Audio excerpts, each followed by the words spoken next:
media. I took a small break, and one of the questions that I got asked lots and lots through direct messaging, because my direct messages are open, was an update in relation to Jay Slater.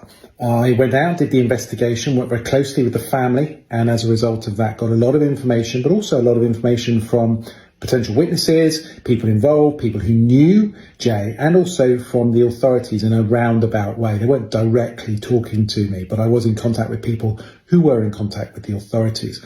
And one of the things that's very clear is, of course, there's a huge amount of misinformation.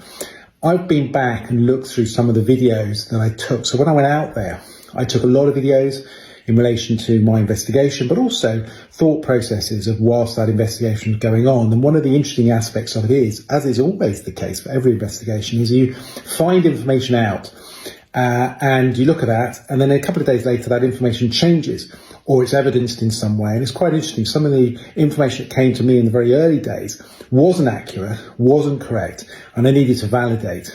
And I was in a unique position because I, of course, I had access to the family, had access to mobile phone records, I had access to friends. And in fact, all of the friends communicated with me. There wasn't a single friend who stepped away and didn't want to communicate. And they all had their own story to tell. And obviously they all had concerns, some of them, because of what they were up to and their involvement.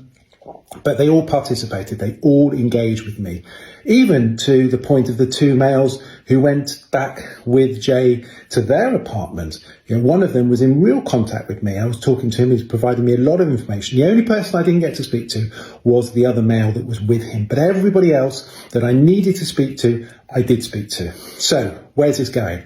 Well, I've spoken in the last few days to Debbie. She had a long conversation with me, very pleasant. We got on very well. There's no issue with that at all. And in fact, she really struggled during this period of time, and rightly so. You know, she's a mother who's lost a child, and not just that, but was in the eye of the media storm. This was an inquiry case that hit the headlines, not just in the UK, but actually worldwide. People became fascinated, and it took on a life of its own. And as a result of that, lots of conspiracy theories, lots of people with their own views in terms of what happened. But I had the uniqueness because I was literally in the heart of it, able to establish information from different parties, collect that information, and then look to see what evidential value it had.